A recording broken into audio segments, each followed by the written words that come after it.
Welcome to exam तक। आज है 22 अक्टूबर और 22 अक्टूबर 2021 के सभी इंपॉर्टेंट करंट अफेयर्स के क्वेश्चन हम लोग इस वीडियो में करने वाला हैं। अगर बात करें इस वीडियो में आपको करंट अफेयर्स मिलेगा, साथ में आपको मिलेगा स्टैटिक्स जीके, साथ में मैं आपको मैप से समझाऊंगा। तो आपको ओवरऑल सब कुछ चीज़ें जो है स्ट्रॉन्ग होती हैं अगर आप लोग डेली करंट अफेयर्स का ये जो है वीडियोस देखते हैं। सो एग्जाम तक यूट्यूब चैनल को अभी तक 70% आप में से लोगों ने सब्सक्राइब नहीं कर रखा है, वो सभी लोग जरूर से अभी सब्सक्राइब कर लीजिए और इस वीडियो को देखने के बाद सभी दोस्तों के साथ शेयर कर देना। क्विज मिलेगी इसकी टेलीग्राम पे, बहुत इंपॉर्टेंट है, अटेंड जरूर से करना। अब स्टार्ट करते हैं आज का वीडियो। जो फर्स्ट क्वेश्चन है ये एक माइलस्टोन है, ये एक जो है ना मतलब दिखाता है कि भारत के लोग, भारत के जो स्वास्थ्य कर्मचारी हैं, डॉक्टर्स हैं, नर्सेज हैं, अगर वो चाहते हैं, अगर आम जनता उसमें घुल जाती हैं तो कोई भी काम इम्पॉसिबल नहीं है। 100 करोड़ वैक्सीनेशन का जो टारगेट है वो हमने अचीव कर लिया अभी 21 अक्टूबर को। बहुत ही इम्पोर्टेंट, ये बड़ा टारगेट है, ठीक है ना। हजार मतलब सैकड़ों देशों की तो आबादी भी इससे बहुत कम है, तो वो तो कहाँ पर टारगेट कर पाएंगे। एंड हमसे जो सेकंड नंबर पर है उनका कितना वैक्सीनेशन हुआ है, हमसे सेकंड नंबर है कौन, यूएसए एक्चुअल में। एंड यूएसए जो है ना, अगर बात की जाए सिर्फ 40 करोड़ वैक्सीन डोज अभी तक वहाँ पर दी गई है। तो जो सोचते हैं ना कि भारत कुछ नहीं कर सकता, ये जरूर से देख लीजिए, ये मतलब रिजल्ट है, काफ़ी बढ़िया रिजल्ट है। अगर बात की जाए वर्ल्ड लेवल पर तो काफ़ी सारी रिपोर्ट्स के अनुसार चाइना ने जो है 220 करोड़ से भी ज़्यादा वैक्सीन की जेब्स लगवा दी हैं, लेकिन चाइना पर कोई विश्वास नहीं कर सकता। सो चाइना को हम लोग यहाँ पर एक्सक्लूड करें। उसके बाद सबसे ज़्यादा है 100 करोड़ वैक्सीनेशन का टारगेट, यानी कि 1 बिलियन वैक्सीन का जो है ये लगाई है इंडिया ने अभी अपने सभी लोगों को। मैं आपको बता दूं, इंडिया ने लगा दिए। उसके बाद 40 करोड़ मैंने आपको बताया ना। अगर बात की यूएस की, 25 करोड़ 24 करोड़ आसपास में जो है ब्राज़ील ने भी लगवा दिया। तो मतलब काफ़ी पीछे है लोग, हालांकि इतना भी नहीं है, लेकिन इंडिया में आबादी को देखते हुए और जिस तरह से देखते हुए काफ़ी अच्छी है। और अभी हमारी जो स्पीड इतनी अच्छी हो गई है कि 15 से 20 दिन में जो है नेक्स्ट अगर बात करें 10 करोड़ वैक्सीन लग जाती है। मतलब आप लोग सोच सकते हैं, ठीक है ना। यहाँ पर अगर बात की जाए कुछ और भी डेटा है जो मैं आपको साथ शेयर करने वाला हूँ। जैसे ये मैंने क्वेश्चन करवाया था कि किन्नौर डिस्ट्रिक्ट जो है ना, ये क्वेश्चन बनेगा एग्जाम्स में, आप लोग देख पाएंगे। माई गॉव का जो ऑफिशियल पोस्टर लॉन्च हुआ है वहाँ पर भी इसका जिक्र कर दिया गया है। Kinnaur become first district with 100% complete vaccination. अभी से मैंने शायद 6-7 दिन पहले ही ये क्वेश्चन आपको करवा दिया था करंट अफेयर्स में, इसलिए कहता हूँ रेगुलर अपडेट रहिए। Government successfully combat vaccine hesitancy, 75% of eligible population has taken first dose. यानी कि जो 75% है, जो 18 साल से ऊपर हैं, 75% लोग जो हैं फर्स्ट डोज लगवा चुके हैं। सेकंड डोज लगवाने में अभी जो है थोड़ी सी मतलब जो है काफ़ी कम है। मतलब लाइक ये जो 100 करोड़ है ना, तो 75 करोड़ लगभग ऐसे मान सकते हैं कि फर्स्ट डोज के हैं, और उसमें से 25 करोड़ लोग ऐसे बचेंगे पीछे, या फिर इससे कम है कि वहाँ पर जो अगर बात की जाए तो सेकंड डोज भी लग चुकी है। इस तरह से कुछ आंकड़ा है, ये जो है फिक्स नहीं है क्योंकि ये तो रोज़ चेंज होगा, ये आपको याद रखने की ज़रूरत नहीं है। अगर बात की जाए अच्छा 100 करोड़ मतलब हमारी तो आबादी 140 करोड़ ही है, तो अब सिर्फ 40 करोड़ ही पीछे बचे क्या? तो ऐसा नहीं है। क्यों नहीं है मैं आपको बताता हूँ। वैक्सीन कैसे लगती है, जैसे आप मान लो आप हैं एंड आए आपके दोस्त हैं, आपने लगवाई है फर्स्ट डोज, आपके दोस्त ने लगवा दी 2 डोज, तो टोटल गवर्नमेंट माने कि 3 वैक्सीन की जेब लग चुकी है। तो इस तरह से जो है 100 करोड़ वैक्सीन का माइलस्टोन कंप्लीट हो चुका है। ये भी काफ़ी बड़ा होता है, ठीक है ना, छोटा नहीं होता है ऐसे कम टाइम में। तो यहाँ पर आप लोग देख सकते हैं 8 स्टेट और यूटीज जो है इन्होंने 100% कवरेज कर दिया है फर्स्ट डोज को। 8 स्टेट कौन से मिलेंगे आपको? लद्दाख मिलेगा, उत्तराखंड मिलेगा, सिक्किम मिलेगा, जम्मू कश्मीर मिलेगा, हिमाचल प्रदेश तो खैर 99% मतलब जो है सेकेंड डोज भी लगवा चुका है। अगर बात की यहाँ पर दादरा मिलेगा, नगर हवेली, गोवा मिलेगा, लक्षद्वीप मिलेगा। तो ये जो है इन स्टेट में जो है 100% फर्स्ट डोज कंप्लीट हो चुकी हैं, आप लोग देख पाएंगे। तो काफ़ी अच्छी बात है, और वैक्सीन कार्यक्रम जो है बहुत तेज़ी से भी आगे बढ़ रहा है, तो ज़रूर से सभी को वैक्सीन लगवानी चाहिए। ये था पहला क्वेश्चन के रूप में मैंने आपको बताया है, काफ़ी इंपॉर्टेंट पॉइंट था, ठीक है जी। वैक्सीन की अगर बात किया कौन सी वैक्सीन लगती है कौन सी नहीं, ये तो आपको पता ही है। भारत में अभी जो एक्टिवली कौन सी वैक्सीन काम कर रही है, तो ओनली कोविशील्ड, ठीक है ना। मतलब जितने भी लोगों को लगाई हैं लगभग 80% लोगों को कोविशील्ड ही लगवाई गई है। कोवैक्सीन जो है इसको अगर बात की जाए तो लगाई है मतलब जो है बाकी के 20 to 15%, बाकी स्पुतनिक भी लग रही है, लेकिन स्पुतनिक वगैरह आम जनता में इतनी नहीं लगवाई जा रही है। आम जनता जो है सरकारी जो कैंप लगते हैं वहाँ पर लगवाते हैं, और वहाँ पर कोविशील्ड ही जो है वैक्सीन काम करती हैं। नेक्स्ट अगर बात करें सेकंड क्वेश्चन की, सेकंड क्वेश्चन है भी काफ़ी इंपॉर्टेंट है। Sakharov prize for freedom of thought, यानी कि शॉर्ट में कहूँ इसको काट लो तो भी सखारोव प्राइज 2021 से किसे सम्मानित किया है। अब सोच रहे होंगे सखारोव प्राइज पहले कभी नाम नहीं सुना ना, इसीलिए बता रहा हूँ। यूरोपियन यूनियन का ये हाईएस्ट अवार्ड है ह्यूमन राइट्स के लिए। ह्यूमन राइट्स के लिए अवार्ड दिया जाता है किसके द्वारा? ईयू के द्वारा, यूरोपियन यूनियन के द्वारा, जो उनका हाईएस्ट अवार्ड है। तो यूरोपियन यूनियन अवार्ड दे रहा है, किसी बाहर वाले को ही दे रहा है, हम क्यों याद करें। आजकल जो एग्ज़ाम है ना, चाहे एसएससी हो, रेलवे हो, बैंक हो, वो थोड़ा सा डीप घुसने लग गया है। अब वो नोबेल पुरस्कार नहीं पूछता, या फिर अगर बात किए पद्म पुरस्कार पूछते हैं, मैं ऐसा नहीं बोल रहा हूँ कि ये नहीं पूछते हैं, लेकिन साथ में ऐसा क्वेश्चन भी आपको देखने को मिलेगा। तो ये क्वेश्चन जो है ना काफ़ी इंपॉर्टेंट अवार्ड है, Sakharov prize for freedom of thought, because human right आज के टाइम पे बहुत बड़ा इशू है। एंड ये किसको मिला है, ये भी बड़ा इशू है, एलेक्सी नावल्नी को। एलेक्सी नावल्नी कौन है? ये रशिया में जो है ना ऑपोजिशन के लीडर हैं, रशिया के ऑपोजिशन के लीडर हैं। पिछले लंबे समय से ये जेल में है, क्योंकि व्लादिमीर पुतिन के करप्शन के अगेंस्ट ये लगातार जो है विरोध प्रदर्शन करते हैं। सो इनको लगातार जेल में रखा गया, टॉर्चर किया जा रहा है, और काफ़ी बार इनको बीच में छोड़ा भी गया था, छूटे भी थे, वापस ये रशिया गए, एंड वहाँ पर इनको जो है वापस से भी जेल में डाल दिया, अभी ये जेल में ही है। इनके साथ में जो है ना जेनियन एनेज को भी अवार्ड मिला है। ये जो है बोलीविया की प्राइम मिनिस्टर भी रह चुके हैं, राष्ट्रपति, ठीक है ना, अंतरिम राष्ट्रपति भी रही थी। ये अफगानिस्तान मूल की है, लेकिन आपको मेन इनका नाम याद रखना, एलेक्सी नवनी का। यहाँ पर आप लोग देख पाएंगे, the jailed Russian opposition leader Alexei नवनी was nominated for Sakharov prize 2021 along with Afghan women and Bolivian political leader. तो ये थोड़ा सा आपको याद रखना है। तो आपको ये तो याद हो गया है कि 2021 में इन दो लोगों को मिला है, मेनली आपको एलेक्सी नवनी का नाम याद रखना।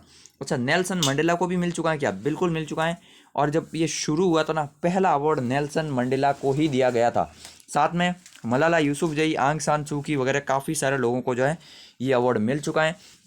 अगर बात की जाए इस अवार्ड की, 1988 से ये अवार्ड दिया जा रहा है, यूरोपियन यूनियन द्वारा दिया जा रहा है। एंड अगर बात की जाए तो यूरोपियन यूनियन के बारे में थोड़ा सा जान लीजिए। 27 देश अभी इसमें मेंबर हैं, ठीक है ना। एंड इनकी कॉमन करेंसी एक है यूरो, जो कि अधिकतर यूरोपियन कंट्रीज अपनाती है, हालांकि ये कोई कंपलसरी नहीं है। साथ में अगर बात की ईयू की, तो ईयू के हेडक्वार्टर्स आपको मिलेंगे in the Brussels, Belgium. Brussels Belgium में आपको नाटो का भी हेडक्वार्टर मिलेगा, नेटो का भी। तो ये दोनों का हेडक्वार्टर जो है बेल्जियम की कैपिटल में है। अब नेक्स्ट है थर्ड क्वेश्चन। थर्ड क्वेश्चन है, किस देश ने ड्रग और आपराधिक मामलों की वृद्धि के कारण इमरजेंसी की घोषणा की? स्टेट ऑफ इमरजेंसी लगवा दिए हैं। क्यों लगवाई हैं? ड्रग और आपराधिक मामलों की जो घटनाएं हैं वो लगातार बढ़ रही हैं डे बाय डे, एंड इस हद तक बढ़ चुकी हैं जब वहाँ पर जो है मतलब आपातकाल की कंडीशन आ चुके हैं। 60 दिन का एक लंबा आपातकाल लगाए हैं ड्रग और आपराधिक मामलों के लिए। शायद ऐसा हो सकता है कि ये पहला ऐसा केस हो कि ऐसे मामलों के लिए जो है आपातकाल लगाए हैं। ये लगाए इक्वाडोर के राष्ट्रपति ने, आपको याद रखना है। इक्वाडोर कहाँ मिलेगा? साउथ अमेरिकन कंट्री है एक इक्वाडोर, इसकी कैपिटल मिलेगी क्विटो, जो है क्विटो नाम से है, ये इसकी कैपिटल है। पेरू वगैरह देश के आसपास में ये देश मिलेगा इक्वाडोर। एंड यहाँ पर जो अभी आपातकाल की घोषणा की है, यहाँ की करेंसी क्या है? तो करेंसी मिलेगी आपको यूएस डॉलर। काफ़ी सारे लैटिन अमेरिकन देश जो हैं वो यूएस डॉलर ही यूज कर रहे हैं, एंड यहाँ पर यूएस का भी काफ़ी सपोर्ट भी रहता है, ऐसी बात नहीं है इन देशों को। जैसे कि अभी इक्वाडोर में जो है अमेरिका के विदेश मंत्री कहे जाने वाले, आप लोग कह सकते हैं अगर बात की जाए, तो वो अभी इनका विजिट होने वाला है यहाँ पर, एंथनी ब्लिंकन का। तो काफ़ी अच्छी बात है, बट यहाँ पर जो है देश में ऐसे मामलों में भी बहुत बढ़ोतरी हुई है, इस कारण से इमरजेंसी लगाई है। एग्जाम पॉइंट ऑफ व्यू से आपको ये याद रखना, ड्रग और अपराधों के काम कारण से जो आपातकाल इक्वाडोर ने लगाया है। इक्वाडोर के राष्ट्रपति कौन है? गुलिलेरो लासो। नाम याद रखे तो रख लेना, बाकी इंपॉर्टेंट नहीं है, ठीक है। अब नेक्स्ट अगर बात किया फोर्थ क्वेश्चन की, आईएमएफ की मुख्य आर्थिक सलाहकार कौन है? उन्होंने इस्तीफा दे दिया है। तो आईएमएफ की जो है मुख्य आर्थिक सलाहकार कौन है जिन्होंने इस्तीफा दे दिया? गीता गोपीनाथ, आपको पता होगा, ये भारतीय हैं, और ये पहली महिला भी थी जो मतलब आईएमएफ की मुख्य आर्थिक सलाहकार बनी थी, जिन्होंने हाल ही में इस्तीफा दे दिया है। अच्छा, इस्तीफा क्या दे दिया है? क्योंकि ये जो है हार्वर्ड यूनिवर्सिटी में प्रोफेसर थी, वहाँ से जो है 2-3 साल का टाइम लेकर आई थी। अभी इनका जो है टाइम वहाँ से वापस स्टार्ट हो रहा है हार्वर्ड में, तो ये वापस से हार्वर्ड यूनिवर्सिटी लौट जाएगी। आईएमएफ के पद से इस्तीफा दे दिया है, ये थोड़ा सा याद रखना। इंटरनेशनल मॉनेटरी फंड, ये इसकी फुल फॉर्म है, international monetary and Washington DC में जो है इसके हेडक्वार्टर्स मिलेंगे। 1945 में स्थापना हुई थी।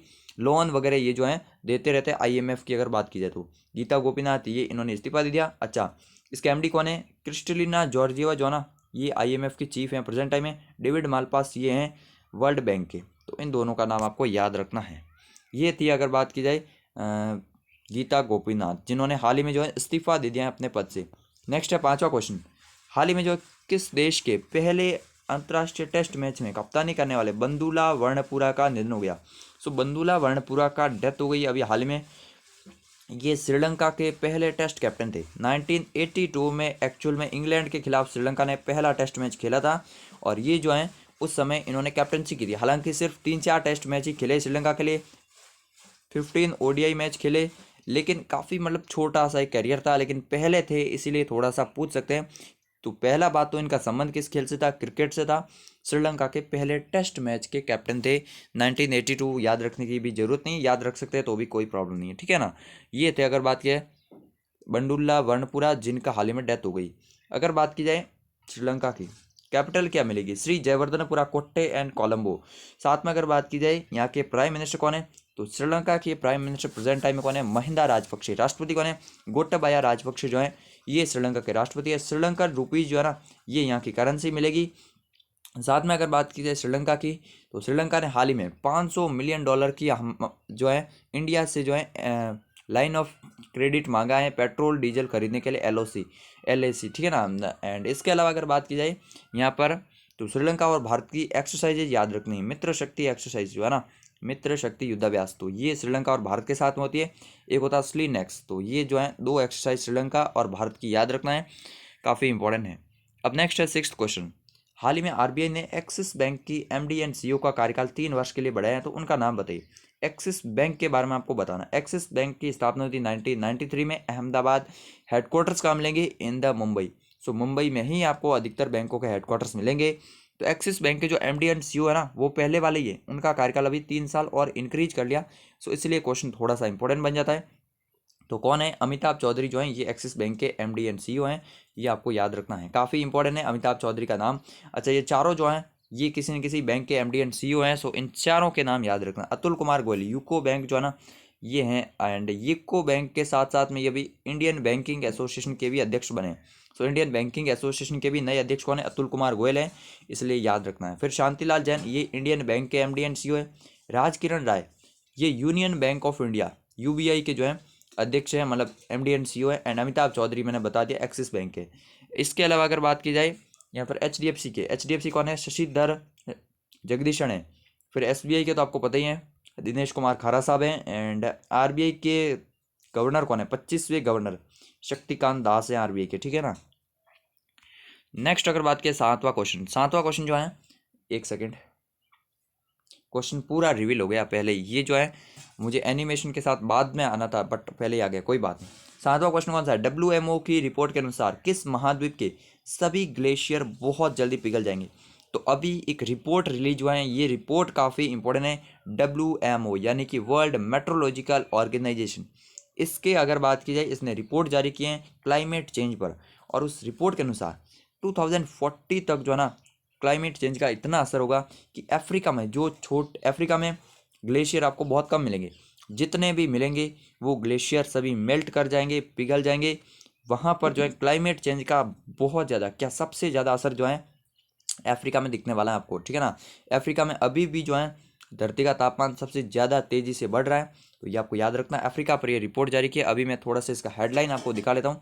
ये WMO का ऑफिशियल वेबसाइट से मैंने लिया है cutout. Climate change triggers mounting food insecurity poverty and displacement in Africa.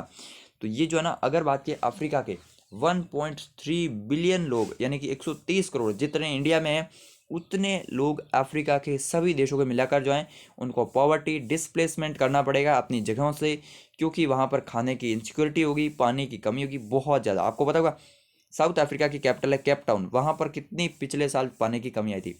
तो जब कैपिटल सिटीज़ में ऐसी हालत हो सकती है तो अफ्रीका तो बहुत गरीब देश है, वहाँ पर क्या हाल होगा ये आप लोग देख सकते हैं। Melting of iconic African glacier symbolise change to earth system. तो ये जो है अर्थ के सिस्टम को ही चेंज होने का जो है सिंबल है, ये संकेत दे रहा है अफ्रीकन ग्लेशियर्स। अफ्रीका में ग्लेशियर आपको कहाँ पर मिलेगा? आप सोच रहे होंगे आई मीन मतलब एकदम सपाट है, तो सपाट नहीं है। माउंट किलीमंजारो आपको पता होगा, ये तंजानिया में है माउंट किलीमंजारो, जो कि अफ्रीका की सबसे ऊंची चोटी है। यहाँ पर आपको बहुत सारे ग्लेशियर मिलेंगे। माउंट केनिया मिलेगा आपको, जहाँ पर भी मिलेंगे।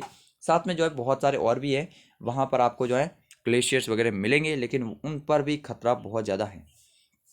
अब अगर बात की अफ्रीका मैप में, एग्जाम पॉइंट ऑफ व्यू से आपको अफ्रीका के बारे में क्या याद रखना, ऑन पेपर 54 कंट्रीज है अफ्रीका में। 6 कंट्री जो है आइलैंड कंट्री, यहाँ पर मेडागास्कर मिलेगा, सेशल्स मिलेगा, मॉरिशस मिलेगा, साथ में अगर बात की एक और देश यहाँ पर मिलेगा आपको, एंड साथ में 2 देश इस साइड मिलेगा। तो इस साइड से जो आपको 6 यहाँ पर आइलैंड कंट्री है, बाकी टोटल 54 कंट्री है। सबसे बड़ा क्षेत्रफल की दृष्टि से अल्जीरिया है अफ्रीका का, और सबसे ज़्यादा जनसंख्या की दृष्टिकोण से नाइजीरिया है अगर बात की जाए तो।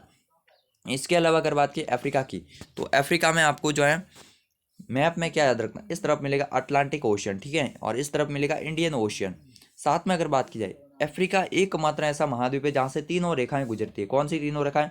यहाँ से गुजरती है कर्क रेखा, ठीक है ना, कर्क रेखा यहाँ से, ये है अगर बात की इक्वेटर यानी कि भूमध्य रेखा, और यहाँ से गुजरती है मकर रेखा।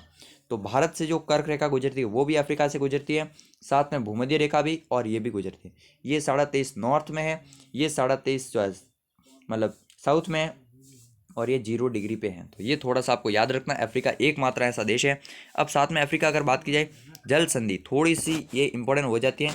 अगर बात की अफ्रीका यूरोप से कैसे अलग होता है, भूमध्य सागर, साथ में जिब्राल्टर जल संधि, ऊपर स्पेन मिलेगा, नीचे मिलेगा मोरक्को।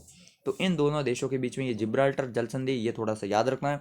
फिर यहाँ पर स्वेज कैनाल मिलेगी, जो इजिप्ट को ही 2 अलग अलग भागों में डिवाइड करती है। अच्छा, इजिप्ट का जो एशिया वाला जो हिस्सा है ना, इतना सा, उसको क्या कहते हैं? उसको कहते हैं सिनाई पेनिनसुला। पेनिनसुला का मतलब होता है प्रायद्वीप, जिसके 3 ओर से पानी से घिरा हुआ है। तो सिनाई पेनिनसुला जो है ना इजिप्ट का, वो एशिया वाला हिस्सा है। बाकी ये जो इजिप्ट है ना, हिंदी में कहते हैं मिस्र, ठीक है ना यार, सुन लो। तो मिस्र जो है ना एशिया और यूरोप, एशिया एंड अफ्रीका दोनों में है। ये कौन सा मिलेगा? ये लाल सागर मिलेगा, स्वेज नहर मिलेगी। इस तरह से आपको अफ्रीका का मैप बिल्कुल क्लियर होना चाहिए, तभी आपको मिलेगा। अच्छा, हॉर्न ऑफ अफ्रीका के बारे में भी सुन लीजिए, अब आए हैं तो। ये आपको इथोपिया मिलेगा, सोमालिया मिलेगा, यहाँ पर इरिट्रिया मिलेगा, एंड मिलेगा जिबूती। इन 4 देशों को हॉर्न ऑफ अफ्रीका भी कहा जाता है। तो ये मेजर मैंने आपको बता दिया है अफ्रीका में। यहाँ पर अगर बात की, बिल्कुल इक्वेटर के पास में मिलेगी विक्टोरिया लेक। ये जो है लेक विक्टोरिया है, यहाँ से एक रिवर निकलती है, हालांकि एक रिवर इस साइड से भी आती है, दोनों मिलती हैं सूडान की कैपिटल खार्तूम में। आगे जाकर इसी को कहते हैं नील रिवर। ये विश्व की सबसे लॉन्गेस्ट रिवर मानी जाती है। एंड अगर बात की जाए यहाँ पर जो है, फिर ये आगे कहाँ पर जाती है अभी मैं आपको बता लेता हूँ। तो ये जो है अगर बात की आगे जो है सूडान से इजिप्ट में जाती है, इजिप्ट की कैपिटल काहिरा में, और फिर यहाँ पर। अच्छा, तो इतना सब कुछ डिटेल आपको मैप में पता होना चाहिए। डेली करंट अफेयर्स देखेंगे तो आपको काफ़ी कुछ मिलेगा। 8वां क्वेश्चन है, the stars in my sky किस अभिनेत्री की पुस्तक है? ये दिव्या दत्ता की हाल ही में पुस्तक है, 25 अक्टूबर को लॉन्च होने वाली है। तो एग्जाम पॉइंट ऑफ व्यू से थोड़ा सा याद रखना, the stars in my sky जो है ये दिव्या दत्ता की पुस्तक है। अनफिनिश्ड पुस्तक जो है ये इनकी थी, प्रियंका चोपड़ा जोनस की। अब नेक्स्ट है आज का क्वेश्चन, जिसके बारे में आपको जानना है, right about global food security index. Global food security index कल ही जारी हुआ है, मैंने कल के वीडियो में बताया था। आप लोग कमेंट बॉक्स में कमेंट करना, सभी के सभी जो भी पता है, इंडिया की रैंकिंग है, टॉप देश कौन से हैं, कौन रिलीज करता है, जितनी जानकारी पता ना, एक पॉइंट पता है तो वो भी लिख लीजिए। कुछ नहीं पता तो कैसा लगा वीडियो ये भी कमेंट जरूर कीजिए। क्विज लगा देना आप लोग, 8 से 9 के बीच में मैं कभी भी क्विज करवा लूँगा टेलीग्राम पे। साथ में एसएससी जीडी के लिए स्पेशल क्लासेस मैंने स्टार्ट करनी है कल से, उस पर क्लासेस पर सपोर्ट रहना चाहिए, अदरवाइज क्लास बंद हो जाएगी। तो यही था आज का वीडियो। जय हिंद, जय भारत।